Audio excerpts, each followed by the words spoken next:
प्रभु की उपस्थिति में हम कुछ उससे सुनेंगे जो हमारे जीवन के लिए लाभदायक होगा, आत्मिक जीवन के लिए। और जैसे हमने कहा गाया कि महिमा से महिमा तक हम बढ़ते जाएंगे, आमीन। और हर रोज मसीह में हम बढ़ रहे, आमीन। हर रोज, क्योंकि पवित्रता कहते हैं ऐसा नहीं है कि पवित्र आत्मा का बपतिस्मा एक बार मिला और उसकी भावनाओं पर, उसके अनुभव पर आप हमेशा के लिए बने रहेंगे। हर रोज उसकी आत्मा से हमें बढ़ना। और मेरी आवाज़ भी ठीक नहीं है, लगातार प्रचार हो रहा है, मुझे तो ऐसा लग रहा है कि मैं बैठ के सुनूं कोई प्रचार करे और बैठ के सुन पाऊं। मैं जो आनंद आप ले रहे हो वो आनंद मैं भी ले सकूं, आमीन। क्योंकि जो बैठ के सुनते हैं वो बड़े हैं और प्रभु ने हम सबको आशीषित किया है। काफ़ी अच्छे गीत हुए। मेरा भी मन करता है कि यहाँ आकर गीत गाऊं, लेकिन समय नहीं है, उससे कुछ इम्पोर्टेंट काम प्रभु ने दिया है। क्योंकि हम वहाँ पर ऐसे ही उसकी आराधना करते रहेंगे, भजन गाएंगे, तो कभी खत्म नहीं होगा, आमीन। इसलिए पूरे दिल से उसकी आराधना करना ये बहुत ही महत्वपूर्ण बात है और मैं आनंदित होता हूँ जब भी उसकी महिमा के गीत वो गाते हैं। आइए हम प्रभु के वचन को आदर सम्मान देंगे। प्रभु हमारे बीच में है। आज शाम के लिए बस थोड़ा समय, जब भी जैसे प्रभु की आत्मा हमारी अगुवाई करे, हम उतने ही समय के लिए कुछ बातों को देखेंगे। मैं भी जानता हूँ बहनें खाना परोसना और खाने का इंतज़ाम करना, भाई लोग भी काफ़ी व्यस्त हैं, थके हुए हैं, लेकिन ऐसा नहीं है। तो प्रभु आप लोग को बहुत आशीष दे। आप लोग जो भी एफर्ट्स उठा रहे हैं, ये प्रभु इस बातों को जानता है। और थोड़ा भी हम प्रभु के लिए कुछ करते हैं, मुझे यकीन है उसका दुगना प्रतिफल हमको मिलता है। तो आपने 3 दिन की सभा का आयोजन करके प्रभु के लिए जो भी आपने हृदय को खोला है, हर एक परिवार और हर एक परिवार का सदस्य वो प्रतिफल पाएगा परमेश्वर। और आप अपने जीवन में उसे देख सकते हैं कि मैं खुद उस बात को देखता हूँ और आनंदित हूँ। आइए हम पवित्र शास्त्र से रोमी की पुस्तक इसका 8वां अध्याय और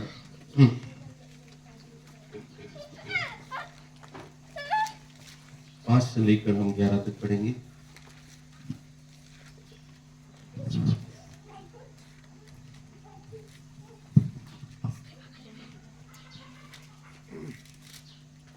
रोमियोस की 8 अध्याय 5 पद से लेकर 11 पद तक।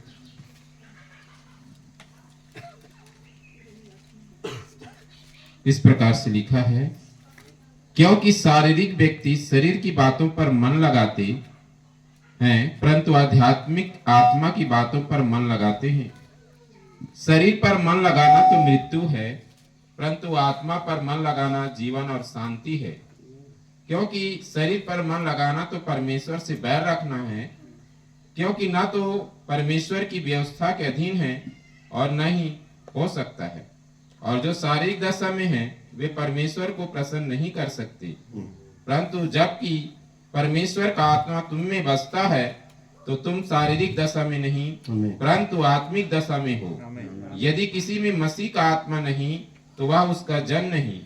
यदि मसीह तुम में है तो देह पाप के कारण मरी हुई है, परंतु आत्मा धर्म के कारण जीवित है।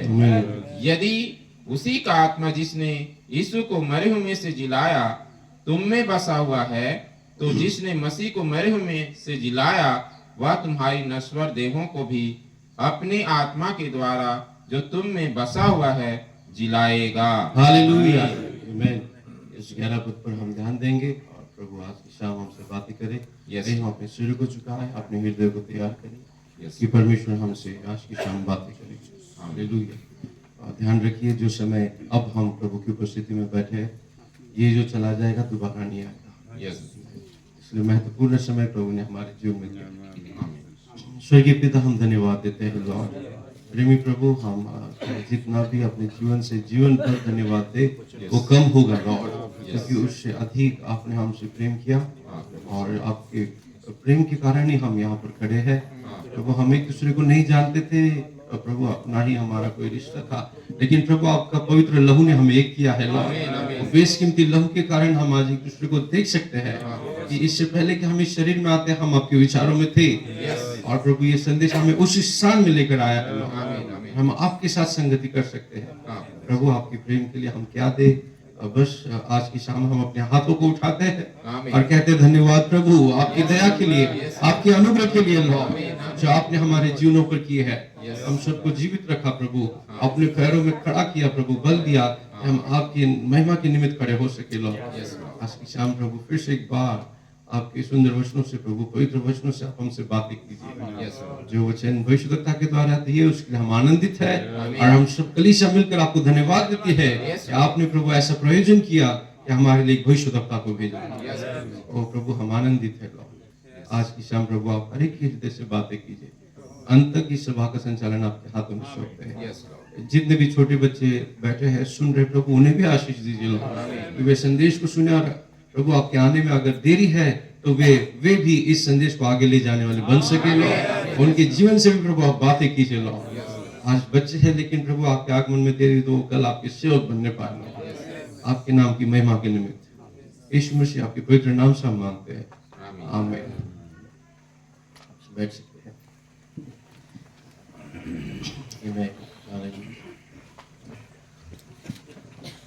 भविष्यवक्ता के शब्दों में इतनी सामर्थ है कि जब भी हम सुनते हैं, चाहे उनके गीत हो या उनका वचन हो, हम शांत नहीं रह सकते। क्योंकि वो मुझे ऐसा लगता है, जब भी आपको मैं बताऊं, संदेश तो दूर की बात है, पूरा संदेश सुनना, जब भविष्यवक्ता मंच पर आते थे सिर्फ 2 शब्द कहते थे, गुड मॉर्निंग फ्रेंड्स। और ये शब्द ने भी लोगों के जीवन को बदल दिया है। आप सोचिए, भाई पेरेग्रिन बैठे थे, जब इन्होंने यहाँ से कहा तो उनकी आंखों में देखकर तो उनको लगा भविष्यवक्ता मुझसे बातें कर रहे हैं। जवान और समझदार, उन्होंने उसी वक्त अपना जीवन प्रभु के लिए दिया। भविष्यवक्ता किसी से हाथ भी मिलाते थे तो वो हाथ मिलाना भी काफी हो जाता था किसी व्यक्ति के जीवन बदलने के लिए। कोई किसी को सिगरेट पीने की आदत थी तो भविष्यवक्ता ने उनको बंद करो नहीं बोला, लेकिन उनके घर में जब भविष्यवक्ता गए उनकी आदत छूट गई बिना कहे। कोई स्त्री जींस पैंट पहनती थी, भविष्यवक्ता ने उनको कुछ नहीं बोला, बस उनके घर गए, विजिट किया, और उस स्त्री को महसूस हुआ मेरे घर में भाई ब्रैनम आए हैं, मुझे ऐसे वस्त्र नहीं पहनने हैं, और उन्होंने पहनना छोड़ दिया। और क्या ही उनकी उपस्थिति की सामर्थ्य थी। हालेलुया। और ऐसे महान संदेश वाहक का संदेश को हम सुन रहे हैं। हम कितने आशीषित लोग हैं।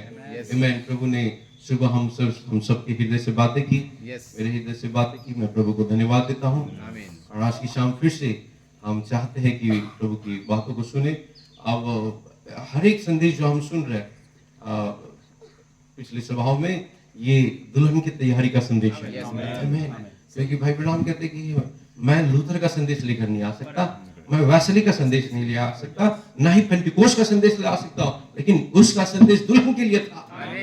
पेंटिकोस्ट से दुल्हन को बाहर निकालने के लिए, हालेलुया, संस्थागत कलीसिया से दुल्हन को बाहर निकालने के लिए। और अब हम जिस स्थान में हैं, जिस समय में है, नबी जाने के बाद जो 50 वर्ष से अधिक बीत चुके हैं, अब हमारा जो संदेश है वो दुल्हन की तैयारी का संदेश है जो भविष्यवक्ता के द्वारा दिया गया। इसलिए हर संदेश हमें उसकी आमद की याद दिलाते हैं कि प्रभु हमारे लिए आने वाला है और उसने क्या प्रयोजन वचन में हमारे लिए करके रखा है।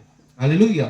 उसने सारी बातें, सारी प्रतिज्ञाएं वचन में दे रखी है, और बस हम क्या करते हैं, उसमें से निकाल कर खा रहे हैं। हालेलुया। इसलिए आज का विषय होगा दुल्हन के लिए एक प्रतिज्ञा। प्रभु ने दुल्हन के लिए प्रतिज्ञा की है कि मैं जा रहा हूं और फिर से तुम्हें लेने के लिए आऊंगा। हम यूहन्ना 14 में पढ़ते, लेकिन रोमियो 8:11 में एक प्रतिज्ञा दिखाई देती है।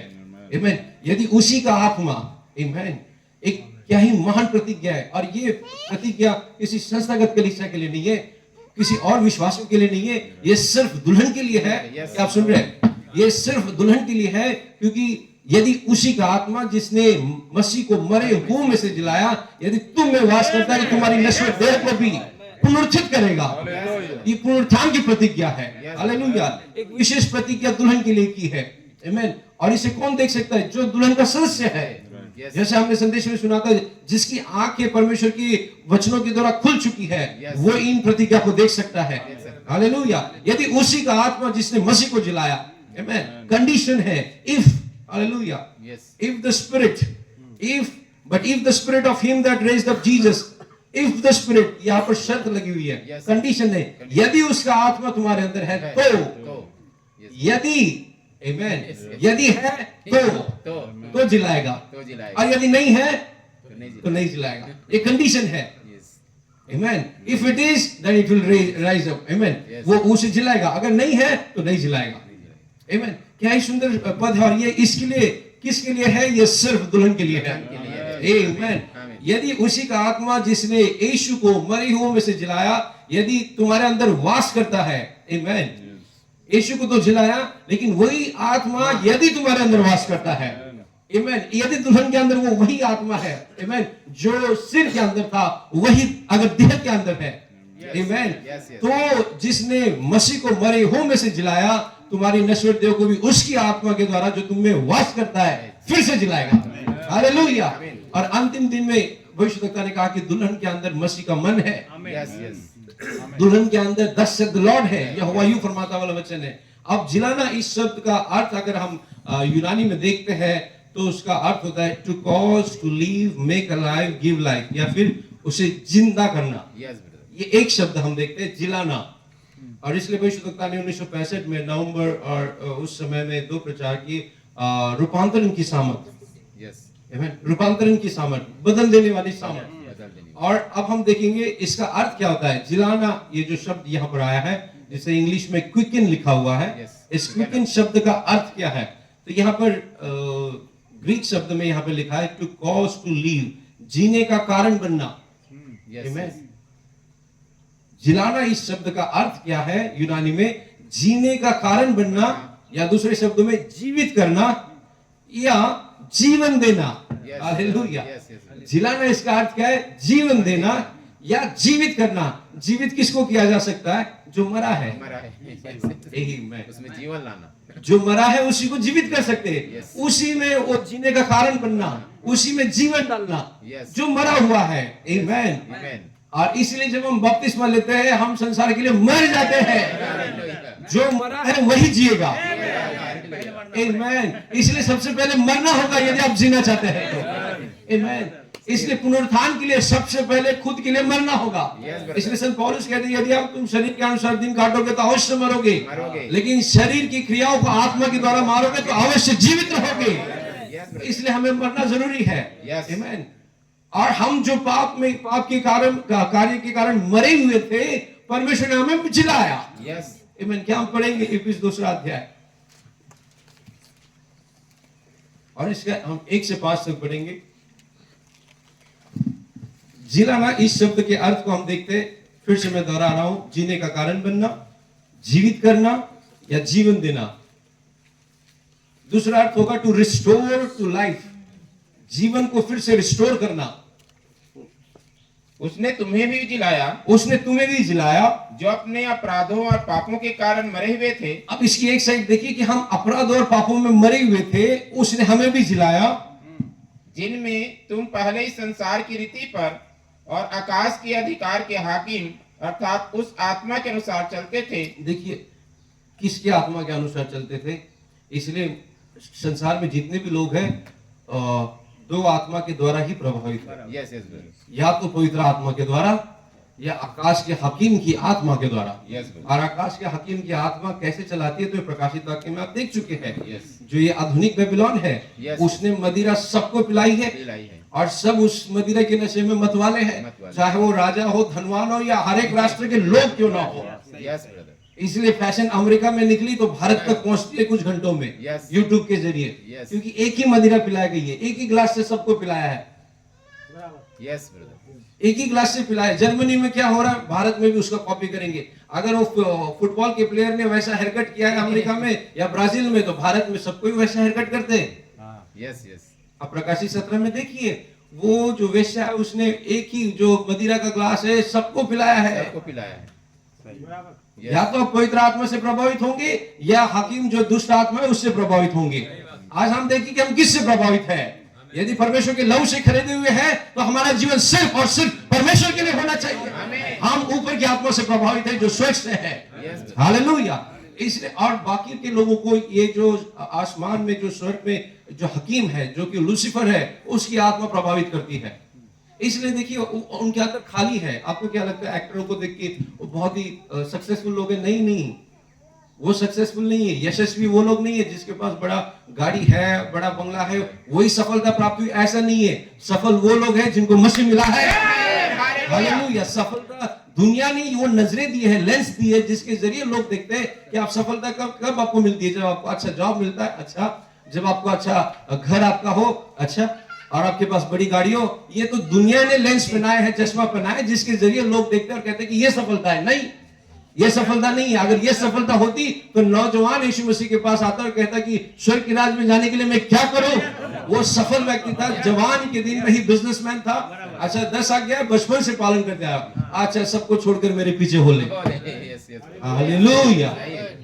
और वही वो कर नहीं सका क्योंकि जहां तुम्हारा धन है वहीं तुम्हारा मन है। हालेलुया। उस चीज को वो छोड़ नहीं सका। इसलिए आज सफल कौन है? जिनके पास कुछ नहीं है लेकिन उनके पास मसीह है। हालेलुया। आमीन। मसीह हमारे पास है, हमारे पास सब कुछ है। इसलिए हम दुनिया का चश्मा लगाकर एक दूसरे को नहीं देखते, हम वचन के चश्मे से देखते हैं। इस लेंस के जरिए देखिए। हालेलुया। परमेश्वर ने क्या कहा है? क्योंकि आपको परमेश्वर ने यहाँ पे अनंत जीवन दिया है। ये जीवन छोड़ने के बाद हम वहां पर उसके साथ होंगे। हालेलुया। दूसरे पद को हम पढ़ रहे थे, फिर से दूसरा पद। जिनमें तुम पहले इस संसार की रीति यानी कि रीति और रिवाज के अनुसार चलते थे और आकाश के अधिकार के हाकिम अर्थात उस आत्मा के अनुसार चलते थे जो अब भी आज्ञा न मानने वालों में कार्य करता है। अभी भी वो कार्य कर रहा है, लेकिन किसके अंदर? जो वचन की आज्ञा नहीं मानता है उनके अंदर कार्य कर रहा है। लेकिन हम ऐसे थे पर अब ऐसे नहीं है। हालेलुया। और आगे, इनमें हम भी सब के सब पहले अपने शरीर की लालसाओं में दिन बिताते थे। हम सब के सब ऐसे ही थे जो शरीर की लालसा के अनुसार दिन बिताते थे और शरीर और मन की इच्छाएं पूरी करते थे। हाँ, पहले ऐसे थे कि शरीर की इच्छा, मन की इच्छा पूरी करते थे और अन्य लोगों के समान स्वभाव ही से क्रोध के संतान थे। हाँ, परंतु हालेलुया, ये सब तो उत्पत्ति से शैतान ने जब बीज डाला तब से क्रोध की संतान और लालसा और भावना ये सब चलते आ रहा था। हमारे पूर्वज भी इसमें थे। परंतु जहां परंतु लगा वहां पे कुछ तो एक फुल स्टॉप आया। परमेश्वर ने वहां पे रोक दिया वो कार्य को। परंतु क्या हुआ? तो परमेश्वर ने जो दया का धनी है, हालेलुया, परंतु परमेश्वर जो दया का धनी है उसने उस कार्य को वहीं पर रोक दिया। आमीन। और अपने उस बड़े प्रेम के कारण जिससे उसने हमसे प्रेम किया है, जब हम पापों के कारण मरे हुए थे। अब यहाँ पे देखिए, जब हम पापों के कारण मरे हुए थे तो हमें मसीह के साथ जिलाया। हालेलुया। जब हम पापों में मरे हुए थे तो उसने मसीह के साथ हमें जिलाया। अनुग्रह ही से तुम्हारा उद्धार हुआ है। आमीन। अनुग्रह से उद्धार हुआ है। अब हम इसकी दोनों साइड में देखा। अब हम एक समान मरे हुए थे, मसीह ने जिलाया। और प्रॉफिट वही कहते, जिलाया किसे जाएगा? जो मरा हुआ है। आमीन। अब उसे कहते हैं कि जिलाना इस शब्द का अर्थ होता है टू रिस्टोर टू लाइफ, यानी कि जीवन को फिर से पुनः बहाली करना। और रिस्टोर करना था जीवन, इसलिए तो मलाकी 4 को भेजा था कि वो अपने मूल स्थान पर रिस्टोर कर सके। जिलाना इस शब्द का क्या अर्थ होता है? फिर से रिस्टोर करना, फिर से पुण्य बहाली करना। पुण्य बहाली का अर्थ क्या होता है? जो चीज यहाँ से नीचे गिरी है उसी चीज को उसी स्थान पे रखना, किसी और दूसरी चीज को नहीं, उसी चीज को। जो आदम की वाटिका में खो दिया था पहले आदम ने, फिर से दूसरे आदम ने आकर उसी चीज को रिस्टोर किया। हालेलुया। और इसलिए मलाकी 4 ने क्या किया? मलाकी 4 का संदेश नाम में फिर से आदम की वाटिका में रिस्टोर किया है, क्योंकि आदम की वाटिका यीशु मसीह और उसकी दुल्हन के लिए बनी हुई थी। हालेलुया। फिर से उसी स्थान में रिस्टोर किया। पहले आदम को जीवन दिया, उसने मौत में बदल दिया, लेकिन दूसरे आदम को मौत दी और उसे जीवन में बदल दिया। हालेलुया। किसके लिए? क्योंकि वो आमीन, अपने दुल्हन के लिए, क्योंकि वो अपने साथी के प्रति वफादार होता है। और ठीक आदम के अंदर भी वही गुण था, वो अपने हवा के प्रति वफादार था। वरना वो जानता था कि हवा कैसे आई। हवा को तो उसको गहरी नींद में डाला और हवा वहां पर आई, वो जानता था मेरा पिता अगर चाहे तो दूसरी हवा भी खड़ी कर सकता है, लेकिन उसने आदम की वाटिका को ठुकरा दिया और कहा मैं इसी हवा के साथ बाहर जाने तैयार हूं। हालेलुया। क्योंकि जो पिंडुक है वो अपने साथी के साथ वफादार होता है, और ये पहला आदम यहोवा का पुत्र था, उसके अंदर वही गुण था, आमीन, कि परमेश्वर स्वयं नीचे उतर कर आया, आमीन। वो उस आदम की वाटिका को छोड़ दिया, हमारे लिए वो नीचे उतर कर आया, आमीन। यही तो गुण आदम के अंदर था। भविष्यवक्ता कहते आदम कहता इस पेड़ को यहाँ से उखड़ और वहां जा, तो बिल्कुल वैसे ही होता। पहाड़ को कहता यहाँ से उखड़ और वहां जा, बिल्कुल वैसे ही होता। किसी पेड़ अगर अच्छा नहीं लगा तो कहेगा कल से तेरा फल कोई नहीं खाए, और वैसे ही हो जाता। आदम के सारे गुण पहले आदम के थे, दूसरे आदम में देखने को मिले। सही बात है। दूसरा आदम गुजर रहा है, कहता है कि कल से तेरा फल कोई नहीं खाएगा, शुभ किया। दूसरा आदम कह रहा है यदि तुम इस पहाड़ से कहो, तुम कहो तो वो हो जाएगा, आमीन। पहले आदम ने क्या किया, वो दूसरा आदम दिखा रहा है। दूसरा आदम पानी पर चल रहा है, पहला आदम भी चल सकता था। दूसरे आदम ने पानी को दाखरस में बदल दिया। हालेलुया। आदम के लिए कुछ असंभव नहीं था, क्योंकि वो पृथ्वी का परमेश्वर था। हालेलुया। परमेश्वर ने उसे पृथ्वी पर ईश्वर परमेश्वर बनाकर रखा गया था, आमीन। इसलिए जिलाने इस शब्द का अर्थ होता है फिर से जीवन को रिस्टोर करना, आमीन। और कितना ही सुंदर हम देख सकते हैं कि रोमियो 8:11 इस समय के लिए वचन है, क्योंकि क्या कर रहा है, फिर से जिलाना, यानी कि फिर से रिस्टोर करेगा आपको। कौन से स्थान में, जहां से हम गिरे हैं। हालेलुया। इसलिए 2:5 में कहता है, फिर से एक बार 2:5 को पढ़ेंगे, उसी 5वें पद को, कि हम जब पापों में मरे हुए थे,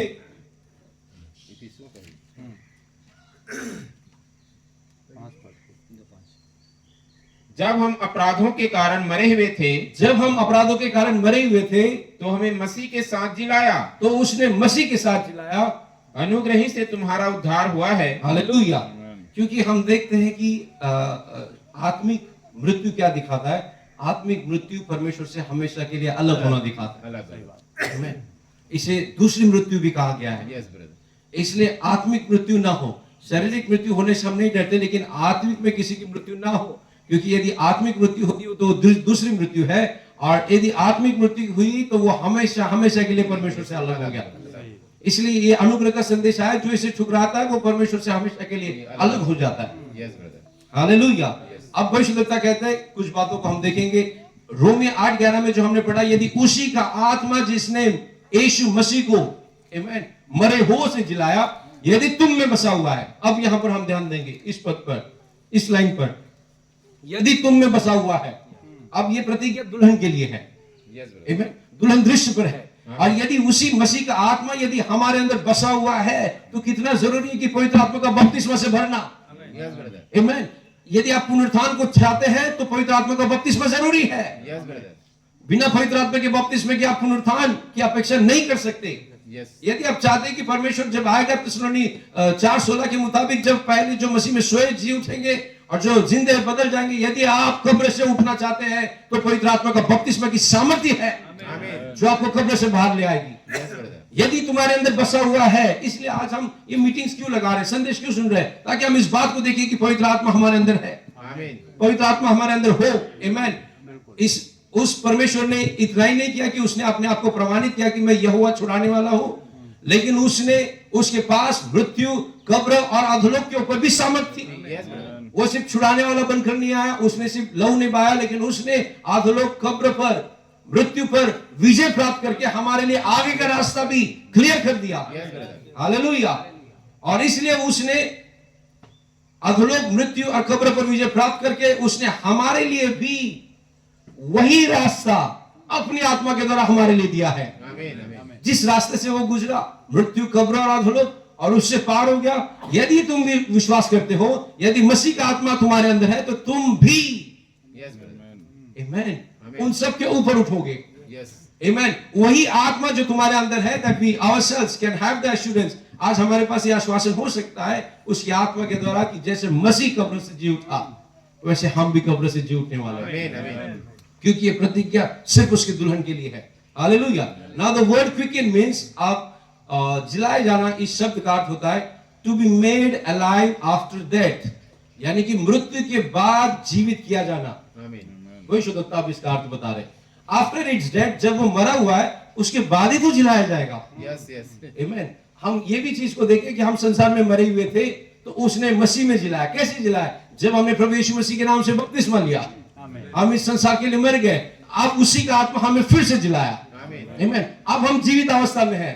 इसलिए मैंने कहा आत्मिक मृत्यु क्या है? परमेश्वर से हमेशा के लिए अलग हो जाना। लेकिन आज आप और हम जीवित अवस्था में बैठे हैं। इसलिए तो संत पौलुस कहते हैं कि आप स्वर्गीय स्थानों में बैठे हुए हैं। स्वर्गीय स्थानों में मरे हुए लोग नहीं बैठ सकते, स्वर्गीय स्थानों में जिंदे लोग बैठे हैं। आप स्वर्गीय स्थानों में बैठे हुए हैं। हालेलुया। इसलिए जिलाने के लिए सबसे पहले मरना जरूरी है। आमीन। और ये ईस्टर सील में भविष्यवक्ता कहते हैं। और पौलुस देखिए, जब इन वरदानों को कलीसिया में रख रहा था यीशु मसीह आने के 30 साल के बाद, और गलती 1:8 में कहता है यदि स्वर्ग से स्वर्गदूत भी आए और उस प्रचार को प्रचार करे जो मैंने प्रचार नहीं किया है तो वो शापित हो।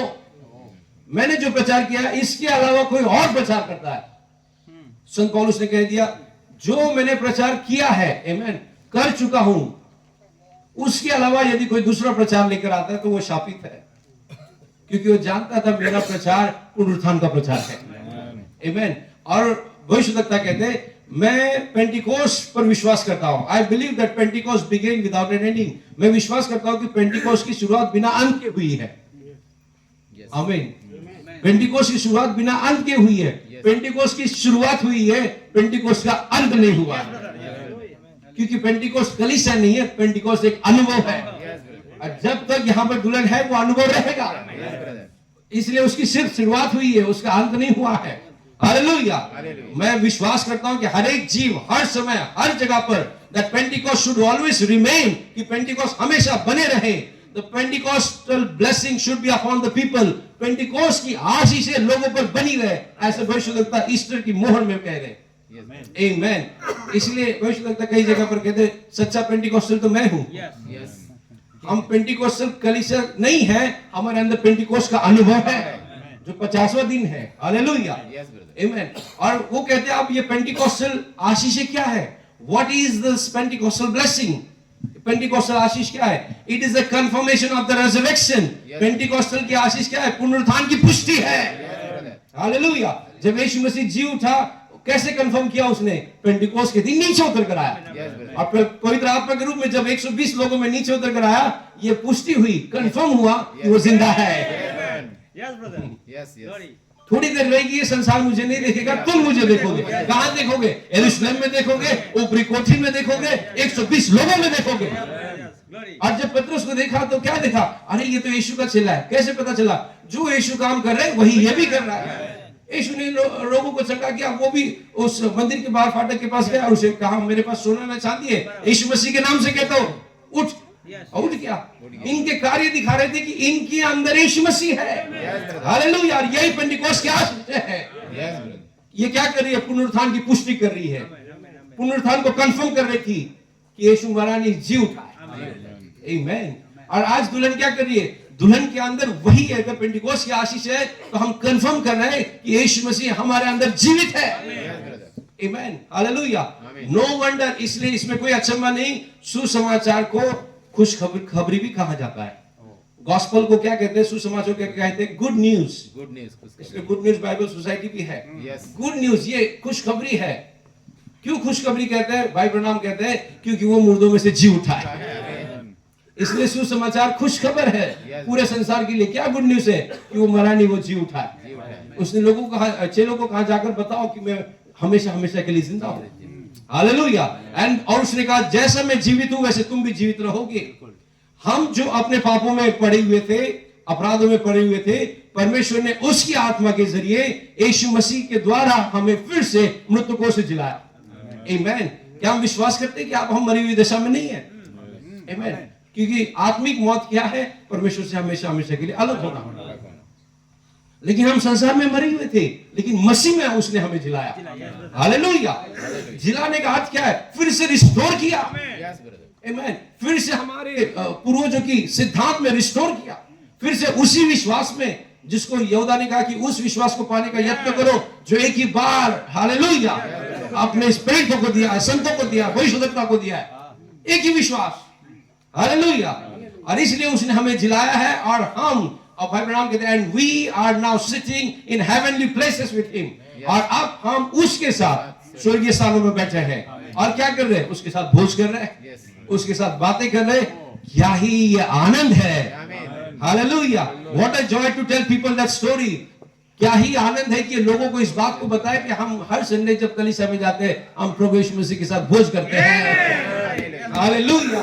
हम जब उसके वचनों को सुनते हैं हम उसके साथ भोज करते हैं। तो आप जब प्रभु यीशु मसीह के साथ भोज करते हैं तो क्या ही आनंद होना चाहिए। और लोगों को आनंद से बताइए, कहते हैं क्योंकि ये सत्य है और आप और हम इस पर विश्वास करते हैं, आमीन। वो हर दिन उस अपनी रोटी से हमें खिलाता है। सिर्फ प्रभु भोज के दिन हम भोज नहीं करते, जब भी रोटी तोड़ी जाती है आप उसके साथ भोज कर रहे हैं, हालेलुया।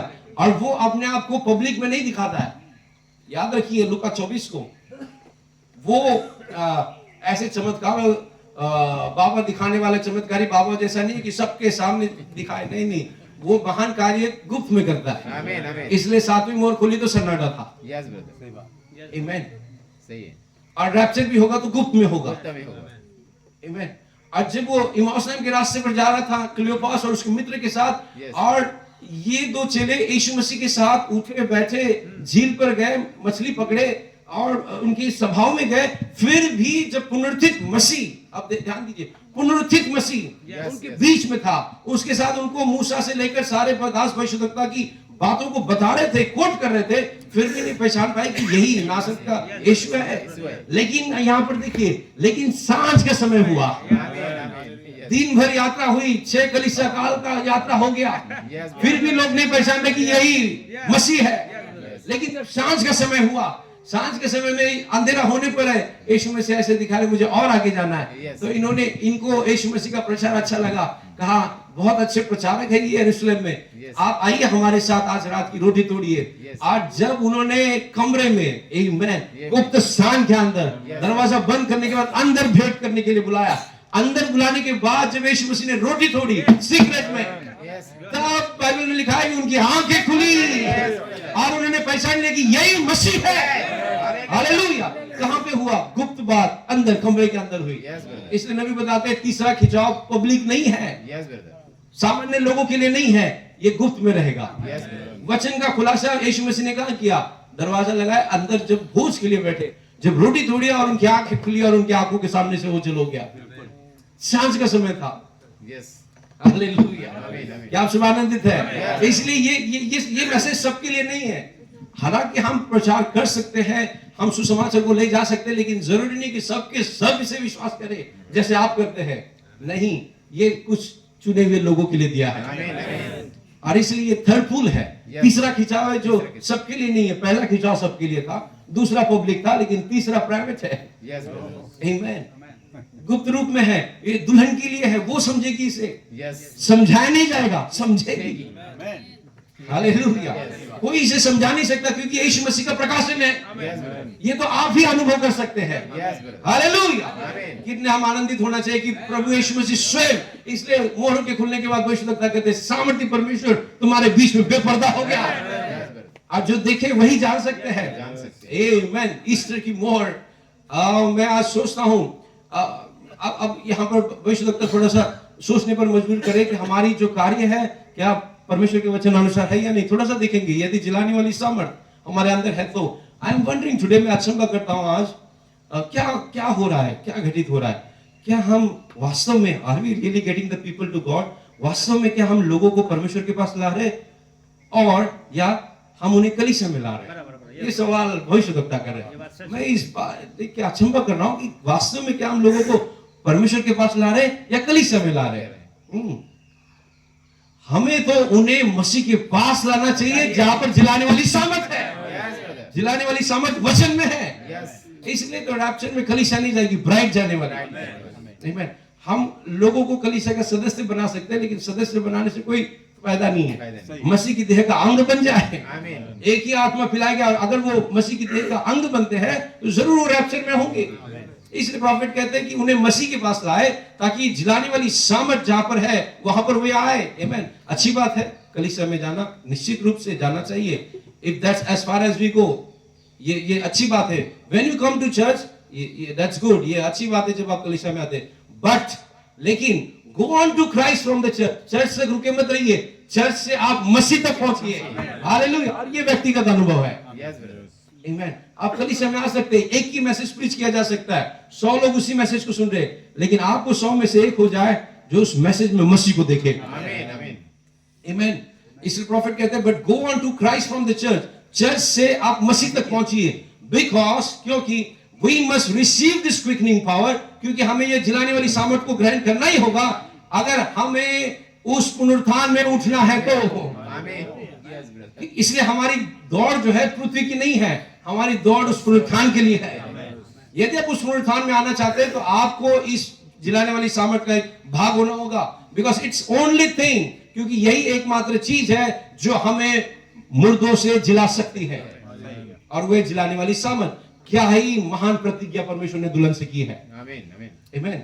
और आप सब जानते हैं पुनरुत्थान उन्हीं का होगा Yes, brother. जो वचन का भाग है। आमीन।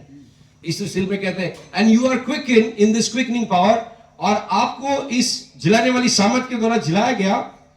It brings your body into a raptured condition already. आप ध्यान से सुनिए, बहुत ही इंपॉर्टेंट बात कह रहे हैं।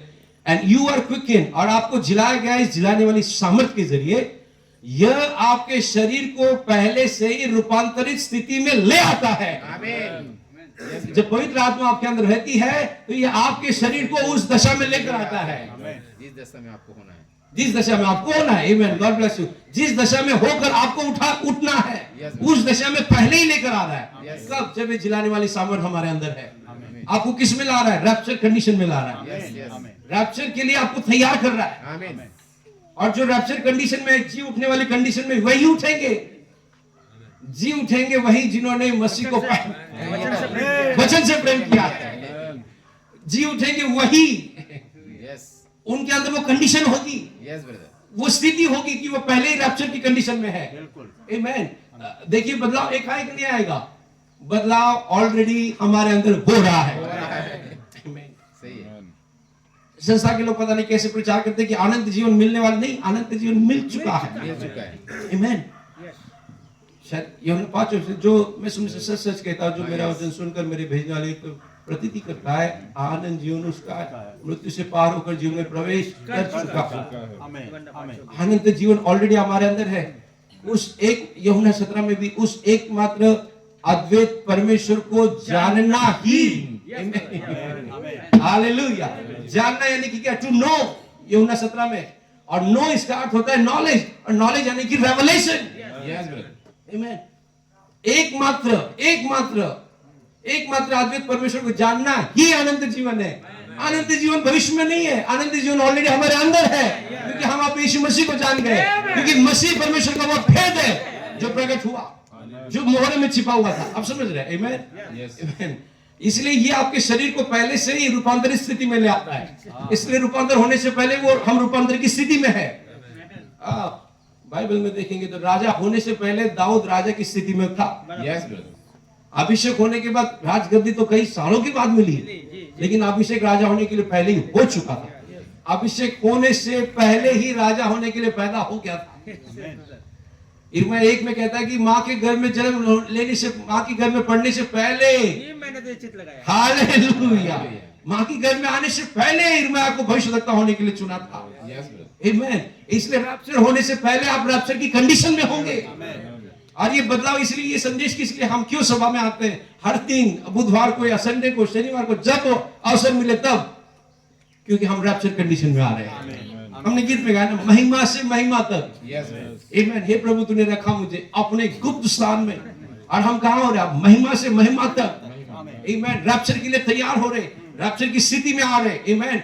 एकाएक कोई रैप्चर में नहीं जाएगा, वो बदलाव आपके अंदर दिखाई देगा। वचन में लिखा है, हनोक परमेश्वर के साथ चलता था, Yes. चलते चलते उठा लिया गया। उठा लेगा। आपको परमेश्वर के साथ चलना होगा, आपको वचन के साथ चलना होगा। आमीन। ये किसी एक दिन का घटना नहीं होने वाली है, ऑलरेडी आप रैप्चर की स्थिति में होंगे। आमीन। इस वक्त आपके अंदर बदलाव होगा, और बदलाव कोई व्यक्ति नहीं लाएगा, वचन आपके अंदर बदलाव लाएगा। Amen. Amen. आप वचन को अपने अंदर लेंगे और संसार की चीजों को छोड़ते जाएंगे। इसलिए तो ये मैसेज मैंने इसलिए शीर्षक दिया, दुल्हन के लिए परमेश्वर की प्रतिज्ञा। Yes, brother. परमेश्वर ने प्रतिज्ञा की है रोमियो 8:11 में, यदि उसी का आत्मा तुम में है तो तुम भी रूपांतरित होंगे। जैसे मसीह कब्र से जी उठा, तुम भी जी उठोगे, आमीन। लेकिन वहां पर आने के लिए आपको उस आत्मा से भरना होगा। Amen. और कलीसिया, now the church that profess to be a Christian church, जो कलीसिया दावा करती है कि हम मसीह कलीसिया है, will have to have the same spirit. उनके अंदर वही आत्मा होनी चाहिए जो मसीह यीशु में थी। Yes, brother. अगर आप कहते हैं कि हम मसीह की कलीसिया है, तो आपकी कलीसिया के अंदर वही आत्मा होनी चाहिए जो यीशु मसीह में थी। Yes, brother. क्या आप सब आमीन कह सकते हैं? ऐसे बिल्कुल कैसे हो सकता है कि हम कहें कि हम मसीह की कलीसिया है और आत्मा किसी और की है? ऐसे तो नहीं हो सकता। यदि हम मसीह की कलीसिया है, यहोवा यीरे में कहते हैं, तो हमारे अंदर उसी की आत्मा होनी चाहिए, आमीन, आमीन। और उसकी आत्मा प्रेम है। Yes. उसकी आत्मा एक दूसरे से लड़ाई नहीं करेगी, उसकी आत्मा एक दूसरे की गलतियों को नहीं निकाल के बैठेगी, ना किसी की आलोचना नहीं करेगी, किसी की पीठ पीछे बात नहीं करेगी। उसकी आत्मा वचन के अंदर बनी रहेगी, वचन के दायरे में बनी रहेगी। आमीन। यदि क्रिश्चियन चर्च है, मसीह कलीसिया है, तो उनके अंदर वही आत्मा होनी चाहिए जो यीशु मसीह में थी, क्योंकि for at the resurrection of the church, क्योंकि उस कलीसिया का पुनरुत्थान के समय मसीह और उसकी दुल्हन दोनों का मेल खाना होना चाहिए, एक होना होगा। एक होना होगा। Yes. दोनों मेल खाना चाहिए, तभी तो वो उठाए जाएंगे। Yes, brother. वो भविष्यवक्ता ने इसलिए कहा कि वो चीनी लोग थे जो अमेरिका में बिजनेस करते थे, कपड़े धोने का, लॉन्ड्री का, तो पढ़े लिखे नहीं थे, तो क्या करते थे, कागज को फाड़ के आधा टुकड़ा अपने पास रखते थे और आधा टुकड़ा ग्राहक को देते थे, और जब आप कपड़े लेने के लिए लौट कर आएंगे तो वो दोनों को मिलान करते थे। अगर मिल जाता है वो आकार इनके पास, और वो जो एक बार फटा हुआ जो कागज है उसमें किसी और को नहीं लाके रख सकते, क्योंकि सीधा से नहीं फाड़ा गया, तिरछा आड़ा जैसे भी वो फाड़ा गया, और उसका जो आकार है उसका आधा जो भाग जहां कहीं भी है उस आधे भाग से ही मिल सकता है। Yes, brother. आमीन। और इसलिए प्रभु यीशु मसीह ने उस पेंटिकोस्ट के दिन में अपनी आत्मा को उंडेल दिया और वो स्वर्ग में चला गया है। हालेलुया। एक भाग पृथ्वी पर रखा है और वो वहां पर है, इसलिए वो जब आएगा तो जो आधा भाग है टूटा हुआ, जो यहां से निकला हुआ है, वही उसके साथ जुड़ सकता है। आमीन। क्योंकि वो सीधा सीधा फाड़ा नहीं गया, वो कलवरी क्रूस पर फाड़ा गया है, उसके अंदर से दुल्हन निकली है। हालेलुया। इसके लिए ये भाग और वो भाग एक होना चाहिए, तभी तो पुनरुत्थान होगा। इसलिए यदि मसीह का आत्मा जिसने, उसी का आत्मा जिसने मसीह को मुर्दों से जिला तुम्हारे अंदर वास करता है, आमीन, तो मैच होगा। जब बादलों में आएगा तो उसी का आधा भाग जो यहां से निकला है वही फिट होगा। इसलिए तो पौलुस कहता है कि उसकी हड्डियों में की हड्डी और मांस में का मांस है। हालेलुया। कुछ और थियोलॉजी नहीं, कुछ और संस्थागत नहीं, कुछ और डॉक्ट्रिन नहीं, किसी और का मनुष्य का ज्ञान नहीं, सिर्फ और सिर्फ का हुआ वचन। आमीन। इसलिए हम उस पर ही स्थिर है जो भविष्यवक्ता ने प्रचार किया है। प्रचार किया है। आमीन। क्योंकि हमारे पास प्रूफ है। Yes. प्रूफ क्या है? आप पढ़ लीजिए कि भविष्यवक्ता को जब दर्शन दिखाई दिया और जब उस स्थान में जाकर देखा, जिन्होंने भविष्यवक्ता के संदेश पर विश्वास किया वो सब वहां थे। और क्या प्रूफ चाहिए? Yes. हमें बस इसी पर विश्वास करना है, हम भी वहां होंगे। हालेलुया। क्योंकि ऑलरेडी प्रूफ मिल चुका है। Yes. जो भविष्यवक्ता के संदेश पर स्थिर थे, हम इसी पर बने थे। भाई प्रणाम, आपने जो पृथ्वी पर प्रचार किया और जो प्रचार किया हम उसी में विश्राम हम उसी पर विश्राम कर रहे हैं, और उसी के कारण वो वहां पहुंच चुके हैं। Yes. अब वो यहोशू ने कानान में गया और कंधों पर अंगूर के गुच्छे को लेकर आया, वहां से फल को लेकर आया कि देखिए मैं तुमको प्रूफ भी दे रहा हूं, मेरी पत्नी भी वहां है, मेरी बेटी भी वहां है। उस कानान देश का प्रूफ भी लेकर आया है ताकि आप उस फलों को देखकर कह सके अच्छा हम भी उस जगह पर होंगे, क्योंकि ये प्रभु ने वादा किया जहां मैं जा रहा हूं वहां तुम भी रहोगे।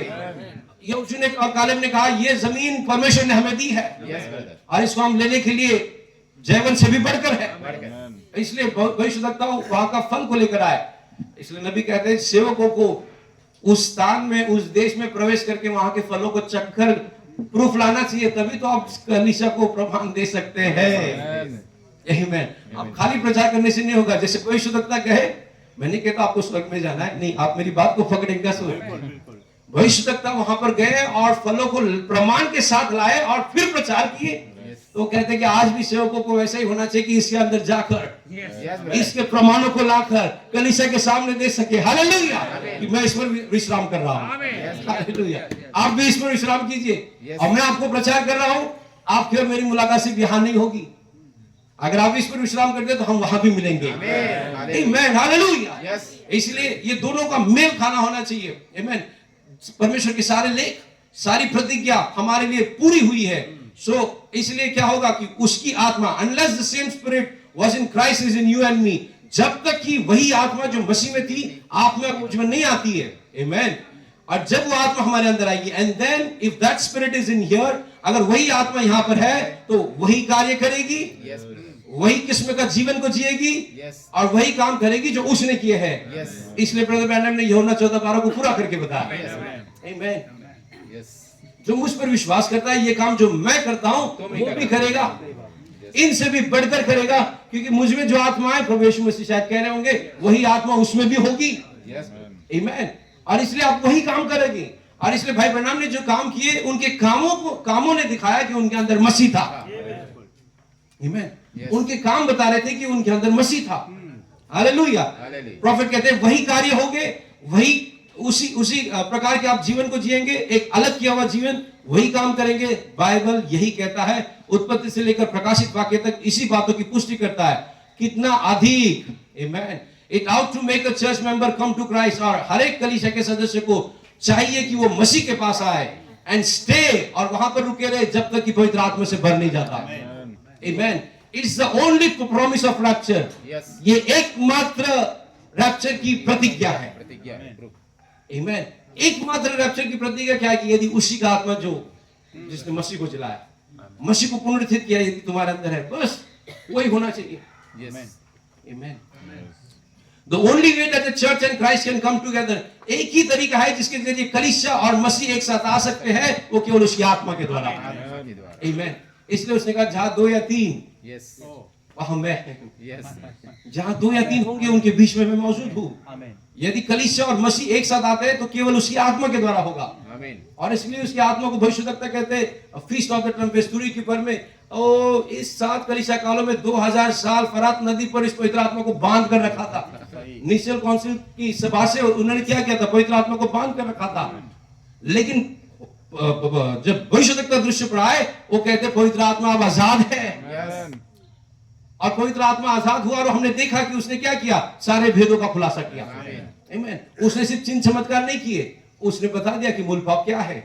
आमीन। त्रिएक परमेश्वर ने बल्कि एक है। Yes. आमीन। हम कहां पर जाने वाले हैं, हर एक जो डॉक्ट्रिन में गलती थी, शिक्षा में गलती थी, हर एक को सुधारा। Yes. आमीन। आमीन। और कहते थे मैं 7वीं कक्षा पढ़ा हुआ हूं। हालेलुया।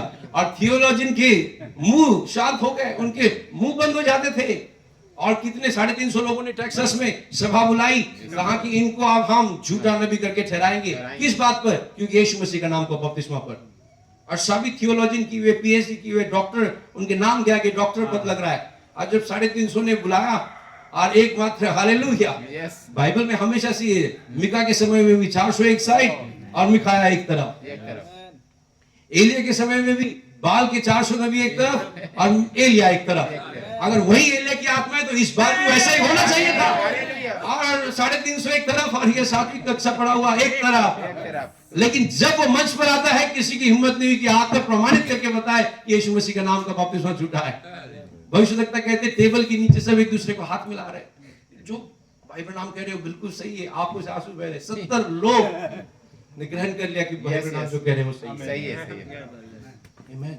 जब होली स्पिरिट दृश्य पर आता है, कोई उसका सामना नहीं कर सकता, क्योंकि वही यीशु है। हालेलुया। इसलिए वही आत्मा यदि हमारे अंदर होगी, दुल्हन के लिए प्रतिज्ञा है, यदि उसी का आत्मा। आमीन। इसलिए हमारी कोशिश क्या है कि हम किसी और की आत्मा को न ले, बल्कि उसी का आत्मा। आमीन। हालेलुया। आमीन।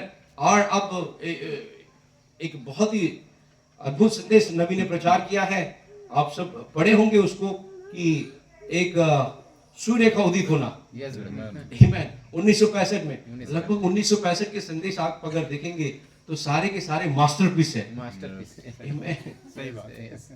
सही है। सर्वोत्तम रचना है सारे अपने आप में। आमीन। कोई व्यक्ति आकर ऐसे संदेश प्रचार नहीं कर सकता था। वो स्वयं दृश्य पर आया। आमीन। और यहाँ पर वो कहते हैं, आमीन।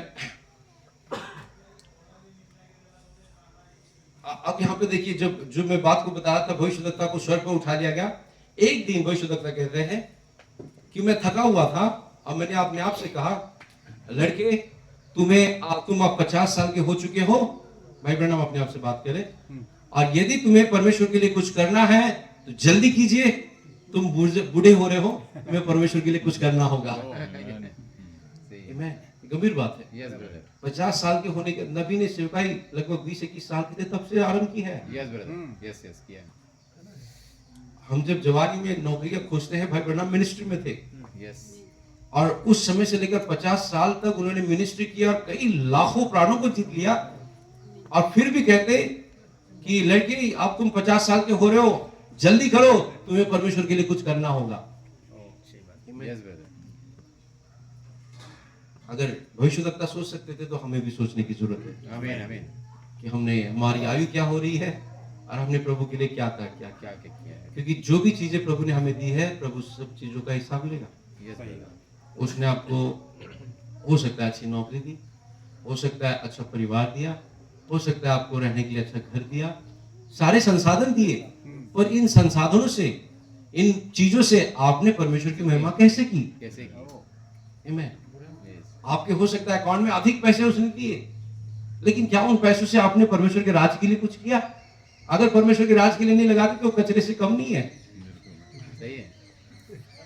Amen। अगर वो परमेश्वर के राज के लिए लगाते तो, क्योंकि पैसों का मूल्य भाई ब्रैनम ने कहा कूड़ा कचरा है।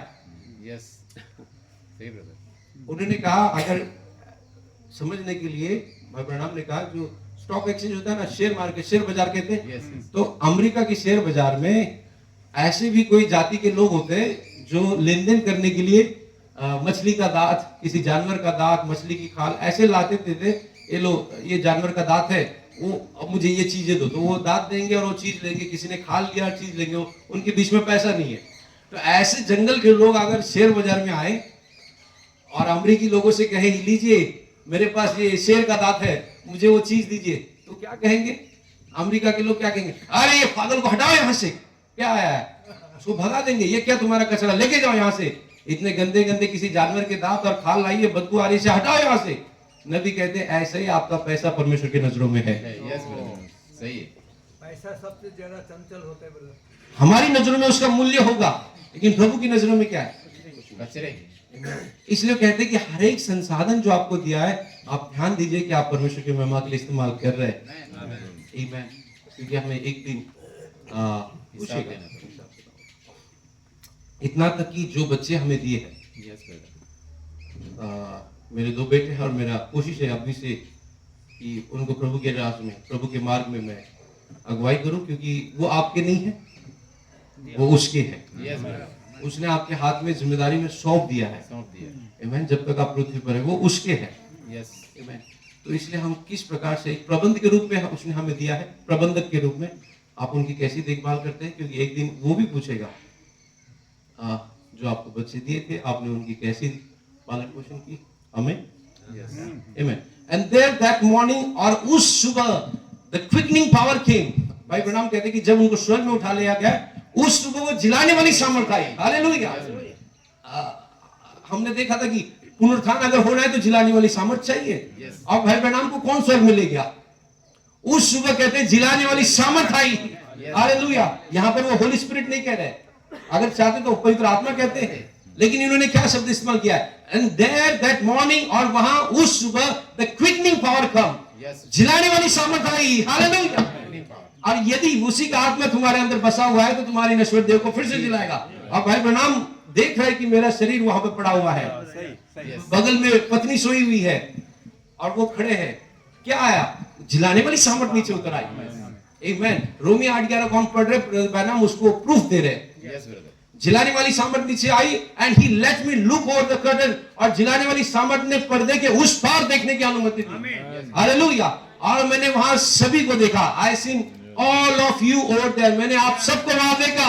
हालेलुया। किनको देखा? आगे देखिए वो क्या कहते हैं। एंड ही सेड, और उसने कहा भाई प्रणाम से, all that you ever love, जिनसे तूने प्रेम किया, जिनसे तूने प्रेम किया और जितने तुझसे प्रेम करते हैं उन सबको मैंने तुझे दे दिया है। हालेलुया। इसलिए मैं चाहता हूं कि मैं नबी से प्रेम करूं। यस ब्रदर, अब मैं उससे बहुत प्रेम करता हूं। आमीन। आमीन। हमें कहने में कोई हिचकिचाहट नहीं Yes. कि मैं अपने नबी से बहुत प्रेम करता हूँ। Yes, brother. जितनों को तूने प्रेम किया, जितने तुझसे प्रेम करते हैं, उन सबको मैंने तुझे दे दिया। I seen them all over there, मैंने उनको सबको वहां पर देखा। परिशुद्धता कहते हैं व्हाट वाज इट, ये क्या था? जिलाने वाली सामर्थ थी। आमेन। रोमियो 8:11 को जीवित कर रहे हैं। और जब यूहन्ना भविष्यवक्ता जो था उसके अंदर भी जिलाने वाली सामर्थ थी, जिसने वहां पर खड़े होकर आरंभ से लेकर अंत तक सारी बातों को देखा। Yes, brother. आमेन। एशिया के अंदर जिलाने वाली सामर्थ थी, उसने मिलेनियम को देखा। आमेन। और अध्याय 66 अध्याय में उसने लिख के दिया कि मिलेनियम कैसा होगा। कौन सी, जैसे भाई ब्रह्म को उठाया शायद एशिया को वैसे उठाया होगा। Yes. जिलाने वाली सामर्थ मूसा के अंदर थी, इसलिए कई हजार साल पहले उसे दिखाया कि आदम की वाटिका में क्या हो गया। हालेलुया। और यही जिलाने वाली सामर्थ नबियों के अंदर थी, और यही जिलाने वाली सामर्थ यदि आपके अंदर है तो आपकी नश्वर देह को फिर से जिलाएगी। याद रखे, जिलाने वाली सामर्थ, हालेलुया, वो आपकी देह को फिर से जिलाएगी। और एक बार क्या हुआ, ये जिलाने वाली सामर्थ आमेन, हम देखते हैं कि एक नबी के अंदर थी जिसका नाम एलिया था, और वो मर गया। मरने के बाद उसे कब्र में भी डाल दिया, और कब्र में डालने के बाद वहां पर सिर्फ उसकी हड्डियां थी। और अचानक वहां पर युद्ध हुआ, और एक व्यक्ति मर गया जो सैनिक, और उसको उठाकर उसके एलिया के कब्र में डाल दिया, तो उसके हड्डी में भी जिलाने वाली सामर्थ थी। और जैसे इस मुर्दे व्यक्ति को उस कब्र में डाला, तो एलिया की हड्डियों के जो सामर्थ थी, करंट था, उस व्यक्ति में गया और वो फिर से जी उठा। हालेलुया। अगर एलिया की हड्डियां ये काम कर सकती है, तो रोमियो 8:11 में कितनी सामर्थ है। Amen. Hallelujah. हालेलुया। क्या हम देखते हैं कि हम वास्तविकता में जी रहे हैं। आमेन। कितने उदाहरण बाइबल में दे रखे। मर चुका था, उसकी सिर्फ हड्डियां थी, लेकिन हड्डियों में भी अभी भी सामर्थ था। हमने पुण्य जरिए में देखा था हड्डियों का प्रकाशन। हड्डियां कितनी इंपॉर्टेंट थी। यूसुफ ने कहा मेरी हड्डियों को यहाँ मत रखो, आगे ले जाओ, क्योंकि जानता था एक दिन पुनरुत्थान है। जो मत्ती 24 में होने वाला था उसे पहले ही देख लिया था। हालेलुया। और शायद कहते हैं कि अय्यूब की कोई उसकी शरीर की मिट्टी एक चम्मच भी कहीं नहीं थी, लेकिन जब पुनरुत्थान की सामर्थ आई, जब जिलाने वाली सामर्थ आई, और जब मसीह जी उठे, उनके बाद सारे संत लोग जी उठे। वो कहां थे? जहां से आए थे वहीं थे, रुके हुए थे। हालेलुया। इसलिए याद रखिए, मैं समाप्ति पर हूं, कि एलिया के कब्र के अंदर जब वो मरा हुआ व्यक्ति को डाला, एलिया नबी बताते हैं कि पूरा के पूरा जिलाने वाली सामर्थ से भरा हुआ था। और जिलाने वाली सामर्थ को क्या कहते हैं? फिर से रिस्टोर करना। Yes, brother. मरे हुए व्यक्ति को क्या किया? फिर से रिस्टोर कर दिया। फिर से जिंदा अवस्था में रिस्टोर कर दिया। Yes. हम जो मरे हुए थे, हमें नबी के संदेश ने क्या किया? फिर से रिस्टोर किया है। हालेलुया। आमेन। यही तो आपका प्रकाशन है, भविष्यवक्ता कहते हैं। अब यदि वह आत्मा जिसने उसे मरे हो में से जिलाया, वो वचन की गति की, आमीन। इसलिए कलीसिया को यांत्रिकी तक नहीं रुकना है, नियमों को पालन करना, औपचारिकता नहीं। यांत्रिकी ठीक है, यांत्रिकी के साथ साथ गति की होनी चाहिए, जो पवित्र आत्मा है। हालेलुया। जिसको डायनामिक्स कहा गया इंग्लिश में। Yes. यदि वो वचन की गति की आप में है, ये आपके मरणहार देह को भी जिलाएगी। अब कैसे? हम उसके मांस का मांस और हड्डी में की हड्डी है, क्योंकि जल्दी, जबकि हम अभी मरणहार, पापी मरणहार मरने के लिए तैयार है, उसकी देह ही है जो हमें जिलाती है। क्या जिलाता है? जीवन में ले आता है। Amen. जीवन जिलाना क्या है? जीवन में ले आना। Yes. और हम ऑलरेडी जीवन में आ चुके हैं। Yes. एकमात्र परमेश्वर को जानना ही। अनंत जीवन। हालेलुया। आमेन। जब हम उसे जान गए हैं, तो हम ऑलरेडी जीवन में प्रवेश कर चुके हैं। नबी कहते हैं जिलाना क्या? जीवन में ले आना। Yes. हालेलुया। 155 पैराग्राफ। वह आत्मा जो कभी पीना, दौड़ना, इधर उधर व्यभिचार और सब बातें पसंद करता था, ये जी गई है। हम अपने पापों में पड़े हुए थे, इफिस 2:5 के मुताबिक Yes. मरे हुए थे। क्यों? वह चीजें मर गई और आप जी उठे। Amen. हालेलुया। ये तुम्हारी मरणहार देह को जिलाता है। Yes. हालेलुया। इसलिए आपकी देह गतिकी का मंदिर है। Yes. क्या तुम नहीं जानते? Yes, brother. पहले कलीसिया के दूत ने कहा, क्या तुम नहीं जानते कि तुम पवित्र आत्मा के मंदिर हो? सातवें दूत कहते हैं, क्या तुम नहीं जानते कि तुम गतिकी के मंदिर हो? Yes, brother. गतिकी तुम्हारे अंदर वास करती है। और यदि गतिकी है, डायनेमिक्स है, तो जरूर इस पृथ्वी पर से आप स्वर्ग में चले जाएंगे। Amen. स्वर्ग पर उठा लिए जाएंगे। क्या आपकी देह गतिकी का मंदिर है? क्योंकि आरंभ से ही आप यांत्रिकी के भाग है। Yes, brother. आमेन। यही आपका पुनरुत्थान है। Yes. ओ, Yes, brother. यही आपका पुनरुत्थान है। जो गति की आपके अंदर है, प्रॉफिट कहते हैं यही तो आपका पुनरुत्थान है, यही रेजरेक्शन है।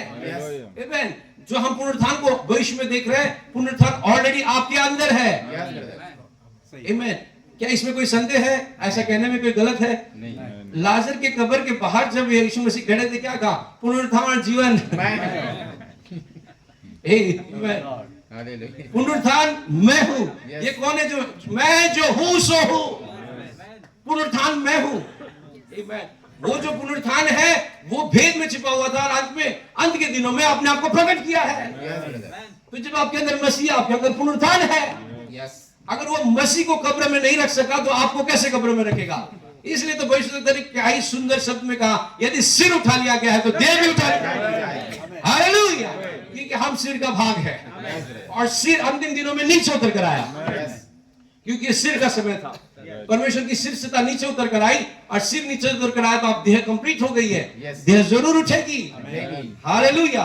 ये आपका पुनरुत्थान है। ये कलीसिया उसके साथ पुनरुत्थान में है। ये देह ठीक इसी समय जी उठी। हालेलुया।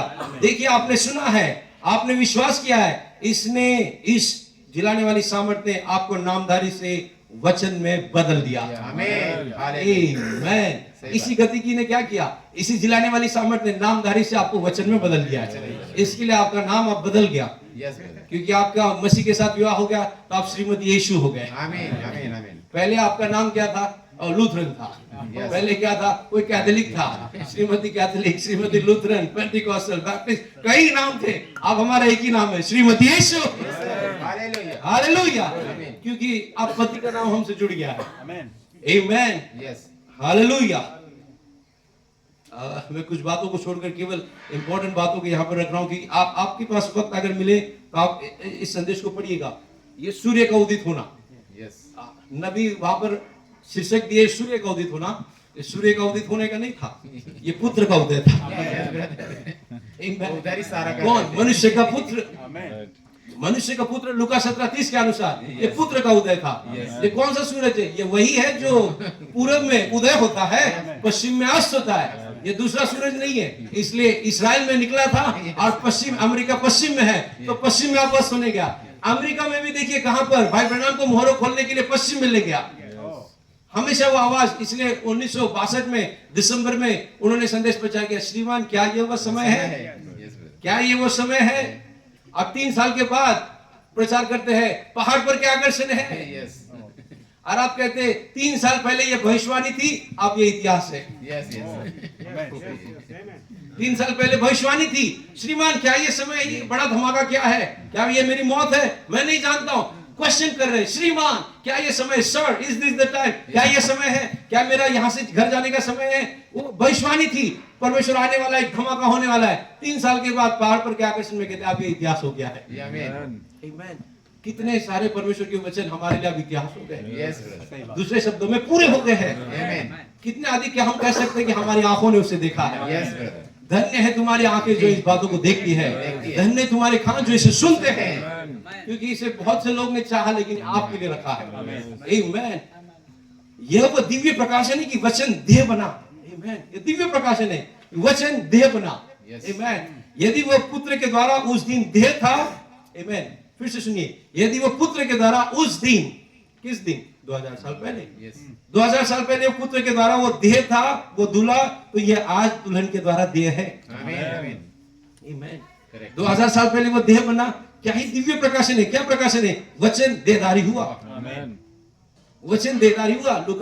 यूहन्ना 1 और 14 में देखते हैं, आदि में वचन था, वचन परमेश्वर के साथ था, वचन ही परमेश्वर था। 14 में देखते हैं वचन देहधारी हुआ। Yes, right. हाँ, वहां तक के लिए हम नहीं रुके हैं। वचन देहधारी हुआ था और अब वचन देहधारी हुआ है। क्योंकि प्रकाशित 1:8 के मुताबिक मैं अल्फा हूं और मैं ओमेगा हूं। Yes, brother. हालेलुया। नबी कहते हैं क्या ही दिव्य प्रकाशन है, ये आज दुल्हन के द्वारा देह है।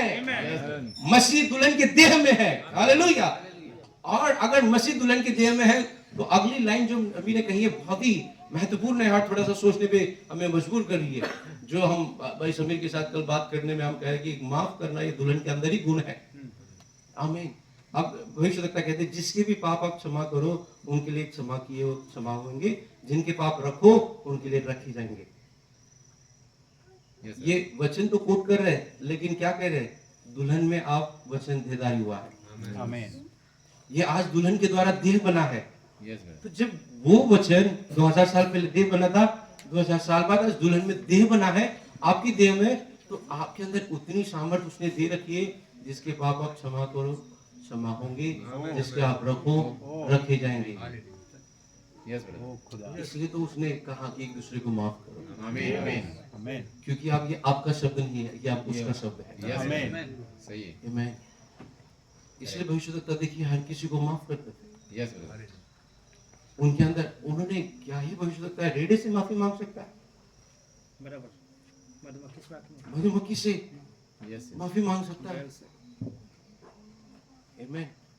वो जो जानवर था जिसको पोजम कहते हैं, यस यस नबी की सीढ़ियों पर आई थी यस यस ब्रदर, और नबी ने ध्यान नहीं दिया। पवित्र आत्मा ने कहा मैंने तुझे उसके तेरे द्वार पर प्रार्थना के लिए भेजा है। भेजा है, यस यस, और नबी उससे जाकर माफी मांगते हैं, मुझे माफ करना, मैं इस बात को समझ नहीं पाया। ये क्या था? ये मसीह का ही तो जीवन था। Yes Amen. इसलिए यदि हम कहते हैं दुल्हन, तो इस बात को भी देखिए, मसीह देह बना है। आमीन, जिसके पाप तुम क्षमा करो क्षमा होंगे, जिसके तुम रखो रखे जाएंगे। इसलिए कोशिश करो कि आप एक दूसरे को क्षमा, क्षमा करें, Amen. प्रेम करें, क्योंकि जिसके आप रखेंगे वो रखे जाएंगे। यस, और अगर किसी के पाप आप वैसे ही रखते हो तो आपके भी रखें, और उसकी मौत हो जाती है, न्याय के दिन तो कठिन होगा ना। कठिन होगा, Amen. क्योंकि हम नहीं जानते कौन कितने साल जी रहा है। इसलिए बाइबल में भी फॉर्मूला दिया है, सूर्यास्त होने से पहले पहले यदि आप कलीसिया में आओ और आपको किसी भाई के प्रति है तो अपनी भेंट वहीं रख दो, उसके जाके पहला है मेल मिलाप कर लो, क्लियर कर दो, मेल मिलाप करो, क्योंकि मेल मिलाप का हिस्से पाई है। Yes Amen. ब्रदर, इसलिए जिसके पाप आप क्षमा करो क्षमा होंगे, क्योंकि वो दूल्हा अब दुल्हन के अंदर है। आमीन आमीन, Amen. आज दुल्हन के द्वारा देह है, यस ब्रदर, वर्तमान में लेकर आया है। क्या ही इंपॉर्टेंट बात है। Amen. क्या आप आनंदित है? आमीन, इसलिए भविष्यवक्ता के अंदर इतनी सामर्थ्य, देखिए भविष्यवक्ता क्या कहते हैं, हाँ हर कोई सामर्थ्य के लिए प्रार्थना करता है, हमारे अंदर शक्ति होनी चाहिए। नबी कहते हैं सामर्थ दूसरों पर नियंत्रण करने के लिए नहीं, सामर्थ खुद पर नियंत्रण करने के लिए होती है। ये तो यस, हमें सामर्थ की जरूरत दूसरों के लिए नहीं है। दूसरों को अगर आपको कंट्रोल करना है या फिर नियंत्रण करना है, आपको प्रेम की जरूरत होती है। Yes Amen. ब्रदर, आप प्रेम से जीत सकते हैं लोगों को, यस पावर की जरूरत नहीं है। पावर कब लगता है? जब खुद को कंट्रोल करना है। यस और ब्रदर, भविष्यवक्ता के अंदर उतनी सामर्थ परमेश्वर ने उंडेली थी, क्योंकि परमेश्वर जानता था ये इसे काबू में रख सकता है। Yes yes Amen. Brother, yes इतनी सामर्थ होने के बावजूद भी वो अपने आप को शून्य बनाकर रख सकता है। परमेश्वर किसी में भी ऐसी असीम सामर्थ नहीं मिलेगा जब तक उसको भरोसा न हो उस बर्तन पर कि ये इसे इस्तेमाल सही रीति से करेगा। हमें लगता है कि हम परमेश्वर नहीं, परमेश्वर जानता है किसे कितना देना है। हालेलुया। अब इसलिए नाउ अब संभावित आप जी उठे हैं। Amen. यस ब्रदर, अब वर्तमान की स्थिति में हमने क्या पढ़ा? अब दुल्हन के अंदर वो देह हुआ है, वो देहधारी हुआ है। और अब 197 में कहते हैं अब संभावित आप जी उठे हैं। Amen. यस ब्रदर, क्या हम इसे पकड़ पा रहे? Potentially you are resurrected. Yes hallelujah. आप जी उठे हैं। हम तो जी उठने की बात कर रहे थे, तो इसलिए कहते हैं आप संभावित जी उठे हैं, क्योंकि बयाना आपको दे चुका है, टोकन आपको मिल चुका है, यस ब्रदर, वो आनंद जीवन आपके अंदर है, आप ऑलरेडी जी उठे हैं। Amen. Amen. और अब जीवित स्थिति में बैठे हैं, इसलिए स्वर्गीय स्थानों में सब प्रकार की आत्मिक आशीष दी है। हालेलुया। आप संभावित आप जी उठे। दोबारा कह रहे आप जी उठे जब आपने स्वयं में पवित्र आत्मा पाया, आप तब ही जी उठे। आपकी देह संभावित जी उठी। आमीन। मैं पुनरुत्थान और जीवन हूं। Yes brother, Amen. अगर वो हमारे अंदर है तो आप ऑलरेडी रेजरेक्टेड, यस आपका पुनरुत्थान हो चुका है, आप ऑलरेडी जी उठे हैं। यस, ये भविष्यवक्ता कह रहे हैं, मैं नहीं कह रहा, इसलिए मैं इसमें एक शब्द भी नहीं डाल रहा, जो उन्होंने कहा वही कह रहा हूं। Yes, hallelujah. आप ऑलरेडी जी उठे, आप तब भी जी उठे जब आपकी देह संभावित जी उठी। आमीन। जब आपके अंदर पवित्र आत्मा आया उसी वक्त आप जी उठे हैं। हालेलुया। यस, ध्यान दे, आपने मार्ग पर पुनरुत्थान की संपूर्णता में पवित्र आत्मा की अगुवाई के द्वारा आ रहे हैं। हम जी उठे हैं, लेकिन अब हम कहां जा रहे हैं? आप बोलेंगे फिर ब्रदर क्या पुनरुत्थान नहीं है? नहीं, भविष्यवक्ता खुलासा कर रहे हैं। ध्यान दे, अपने मार्ग पर, अब हम जिस मार्ग पर है, अपने मार्ग पर पुनरुत्थान की संपूर्णता यस ब्रदर, संभावित हम जी उठे हैं। लेकिन संपूर्णता बाकी है। आमेन। पोटेंशियली जी उठे हैं लेकिन फुलनेस बाकी है। आमेन। अपने मार्ग पर पुनरुत्थान की संपूर्णता में पवित्र आत्मा की अगुवाई के द्वारा आ रहे हैं। महिमा से महिमा तक। हालेलुया। वो उकाब का ही बच्चा था लेकिन मुर्गी के बीच में था। आमेन। वो उड़ान भरने के बाद उकाब नहीं हुआ लेकिन वो जन्म से ही उकाब था। हालांकि मुर्गियों के बीच में जी रहा था, लेकिन एक दिन जब उसने मां उकाब की आवाज को सुना और उसने कहा अपने पंख को फैला, उसके अंदर पुनरुत्थान की सामर्थ पहले से ही थी। उसने सिर्फ पंखों को फैलाया और उड़ान भर दिया। उस वक्त उसके अंदर सामर्थ नहीं डाली गई, सामर्थ उसके अंदर पहले से थी, पंख उसके अंदर पहले से थे, क्योंकि उकाब का शरीर जो है उसी प्रकार से बनाया भविष्यवक्ता कहते हैं। पंख पहले से ही थे, उड़ान की सामर्थ भी पहले से थी, लेकिन जो एहसास होना था जिसको नबी कहते हैं परफेक्ट रियलाइजेशन, एहसास उसे तब हुआ कि मैं मुर्गी के बच्चा नहीं हूं, मैं पृथ्वी का प्राणी नहीं हूं, मैं स्वर्ग का प्राणी हूं। हालेलुया। और वो सामर्थ उसके अंदर थी। आमेन। इसलिए उसी का आत्मा जिसने मसीह को तुम्हारे अंदर वास करता है, हालेलुया, तुम्हें भी खिलाएगा जब वो दिन आएगा। हालेलुया। तुरी, ललकार और प्रधान का शब्द होगा। आमेन। जो आखिरी तुरी होगी, हम क्या होंगे? बदल दिए जाएंगे। ऑलरेडी संभवतः हमारा हम जी उठे हैं, क्योंकि वो जो कहने वाला है पुनरुत्थान और जीवन हमारे अंदर है। हालेलुया। मैं समाप्त कर रहा हूं। क्या आप सब आनंदित है? आमीन। ये संदेश मुझे बहुत ही अच्छा लगता है, जैसे कि सूर्य का उदित होना, उसके बाद मसीह परमेश्वर का भेद है। कल हमने जिस बातों को सुना, मसीह अपने वचन में प्रकट हुआ है। जब इन बातों को आप पढ़ेंगे तो आप इससे मिला पाएंगे सारी बातों को। सुबह जो संदेश हमने सुना, बर्फ से सफेद बिंदु के पंखों पर, आमीन, ये सारे 1965 के संदेश है। और आखिरी पैराग्राफ में नबी कहते हैं और पुत्र को फिर से प्रकट होना है उस दुल्हन में, अंत के दिनों में मनुष्य के पुत्र को फिर से प्रकट होना है उस दुल्हन के अंदर अंत के दिनों में। वह जिलाने वाली सामर्थ को आना ही है इन मरे हुए नामधारियों में से, मतसारों में से जीवित परमेश्वर के जीवित वचन में आना है। और इसलिए ये वचन आए कि हम जीवित वचन में आए। इंसान के मत्सर, नामधारी, उनके रीति रिवाज और डॉक्ट्रिन से बाहर निकलकर कहां पर आए? परमेश्वर के जीवित कलाम में आए। हालेलुया। और इसलिए हम उकाब के बच्चे थे, इसलिए उसने उकाब को भेजा, मलाकी 4 के उकाब को भेजा। और उसने जब आवाज लगाई, उसका जो ललकार था उसका वो संदेश था। ललकार नबी का संदेश था। और ललकार जब हमने सुनी तो हमें एहसास हुआ कि हम यहाँ के नहीं हैं, हम पृथ्वी के नहीं हैं, हम आसमान के हैं। और आपके अंदर ऑलरेडी वो रेजरेक्शन है। इसलिए लाजरस के पास कब्र के बाहर आके वो क्या कहा? पुनरुत्थान और जीवन मैं हूं। जब उसने कहा, सिर्फ कहा नहीं, यूहन्ना 11:43 में वो कब्र के पास गया और बाइबल में लिखा है ऊंचे सबसे चिल्लाकर कहा, लाजर बाहर निकला। ऊंचे सबसे चिल्लाकर कहा। आमीन। ये कौन है ऊंचे सबसे चिल्लाने वाला? ये वही है जो प्रकाशित 10 में दिखाई देता है। उसने ऊंचे सबसे चिल्लाया, ऐसे चिल्लाया जैसे सिंह गरजता है। और जब वो चिल्लाया, गरजा, तो 7 गर्जन की शब्द सुनाई दिए। और ये 7 गर्जन की शब्द क्या? यही तो पुनरुत्थान को लेकर आएंगे। आमीन। ये कौन है? ये स्वयं मसीह है। क्योंकि वो कब्र के बाहर खड़े रह के बोला, पुनरुत्थान और जीवन मैं हूं। और वही मसीह प्रकाशित 10:1 में नीचे उतर कर आता है। आमीन। और वो ऐसे चिल्लाए जैसे गर्जन का शब्द। जब भी परमेश्वर की आवाज बोलता है तो वो गर्जन में ही सुनाई देता है। जब वो सीनै पर्वत पर आया, लोगों को गर्जन का आवाज सुनाई दिया। जब यीशु मसीह वो नदी के बाहर खड़े थे और यहोवा परमेश्वर पिता बोला तो लोगों को गर्जन सुनाई दिया। परमेश्वर की आवाज। गर्जन क्या है? परमेश्वर की आवाज। अंतिम दिनों में परमेश्वर की आवाज। हालेलुया। ये परमेश्वर की आवाज ही है जो पुनरुत्थान को लेकर आएगी।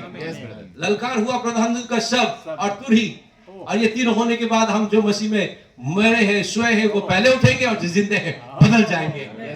रैप्चर संदेश में नबी बताते हैं, स्वर्गरोहण संदेश में 1965। आमीन। क्या ही नबी ने हमको उस स्थान में लाके रख दिया, रैप्चर के कंडीशन में लाके रख दिया। और हम रैप्चर के कंडीशन में, हमें यकीन है हम अपनी काबिलियत से नहीं, उसके अनुग्रह से उठा लिए जाएंगे। आमीन। इसलिए हम अपने पर भरोसा नहीं करते, हम नबी के संदेश पर भरोसा करते हैं। ये मैसेज ने उस स्थान में लाके रख दिया। आमीन। रैप्चर की कंडीशन में लाके रख दिया, क्योंकि अब रैप्चर के लोग हैं तो रैप्चर का मटेरियल से बने हुए हैं। दूसरा कोई नहीं उठा लिया जाएगा रैप्चर का मटेरियल। क्योंकि देखिए, जो मटेरियल से बनना था नूह को पहले से ही बताया गया था कौन सा लकड़ी इस्तेमाल करना है, Yes, brother. कौन सा लकड़ी न्याय के ऊपर रहेगा, वो गोफर का ही लकड़ी लेना है, उस पर लाल लगाना है, हालेलुया। और तब उसके अंदर बाहर का पानी नहीं जाएगा। जो न्याय इसलिए होकर आगे जाने वाला है, इसलिए दुल्हन का न्याय नहीं होने वाला है, वो पहले ही वहां पर होगी। Yes, brother. इसलिए उसने मटेरियल भी बताया कि आप दुल्हन का मटेरियल है, रैप्चर का मटेरियल है। इसलिए संस्था इस पर विश्वास नहीं कर सकती थी, लेकिन आपने जब सुना तो अबू कहाब के बच्चे थे, आपने तुरंत नबी के संदेश को आमीन कहा। आमीन, क्योंकि वो विश्वास भी उसने हमारे अंदर पहले से रखा था। क्या आप सब आनंदित है? आमीन। किसी एक दिन ऐसी आखिरी सभा होगी, ये किसी एक दिन होने जा रहा है। इसलिए निरंतर हम उसकी आत्मा जहां पर है वहां पर हम बने रहे, उसकी आत्मा से भरे रहे, क्योंकि बहुत ही कठिन होगा, दुख भरा होगा कि हमने संसार को छोड़ा, संस्था को छोड़ा, लूथरन कलीसिया को छोड़ा और हम इसमें आए, और इसमें आने के बाद वहां नहीं गए, तो क्या ही दिन होगा। नबी कहते उस दिन हम नहीं सुनना चाहते कि अरे रैप्चर होने वाला था, क्या हुआ, शायद हो गया। ऐसी स्थिति में हम ना आए। ये अनुग्रह प्रभु मुझ पे भी करे, आप पर भी करे। हम एक दूसरे के लिए प्रार्थना करें और इस बात को याद रखिए, क्षमा करना सीखें। Yes, brother. जिसके तुम अपराधों को क्षमा करो, क्षमा होंगे। जिसके रखे रहो वो रखे होंगे। रखे रहना बहुत ही दुख भरी बात है, सही बात है। क्योंकि न्याय के दिन ऐसा न हो कि आपने जिसके पाप रखे वही पाप उसके लिए वहां न्याय के दिन न खड़े हो जाए। आमीन। दुल्हन के अंदर स्वयं मसीह नीचे उतर आया। Amen, amen. 2000 साल पहले देह बना था, 2000 साल के बाद फिर देह बना है। इसलिए हम कहते वचन देहधारी हुआ। Yes. वचन देहधारी हुआ है। हालेलुया। Amen. कितने लोग आनंदित है? Amen. आइए अपने स्थानों पर खड़े होंगे।